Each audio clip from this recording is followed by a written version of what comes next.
Sumqayıtda gecə saatlarında restoranların qarşısındakı səs-küydən şikayət.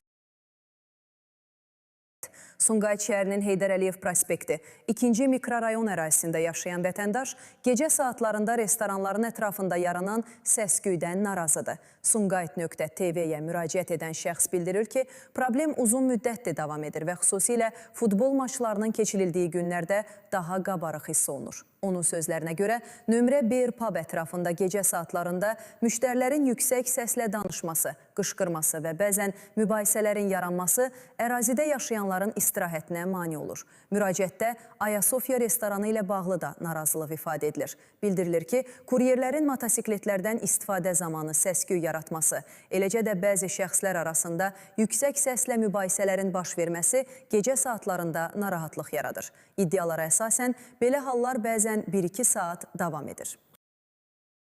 Müraciət müəllifi qeyd edir ki, yaşadığı bina sözü gedən obyektlərdən təxminən 100 metr məsafədə yerləşir və yaranan səs-küy mənzilin daxilindən də aydın eşidilir. Onun sözlərinə görə bu vəziyyət yuxu rejiminə və gündəlik həyatına təsir göstərir.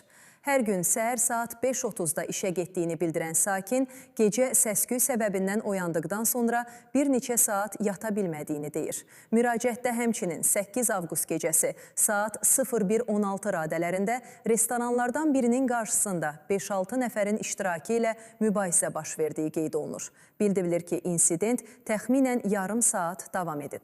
Vətəndaş bu hadisə ilə bağlı polisə və digər aidiyyəti qurumlara rəsmi müraciət etmədiyini, həmçinin baş verənləri təsdiqləyən görüntülərinin olmadığını bildirib. O, restoranların fəaliyyətinə qarşı olmadığını, əsas narazılığının gecə saatlarında yaranan səs-küy və asayiş problemi ilə bağlı olduğunu vurğulayır.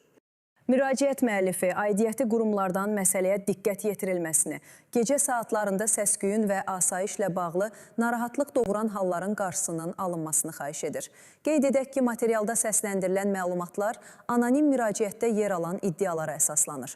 Sumqayıt.tv qarşı tərəfin və aidiyyəti qurumların mövqeyini dərc etməyə hazırdır. Rəsmi açıqlama daxil olduğu təqdirdə material yenilənəcək.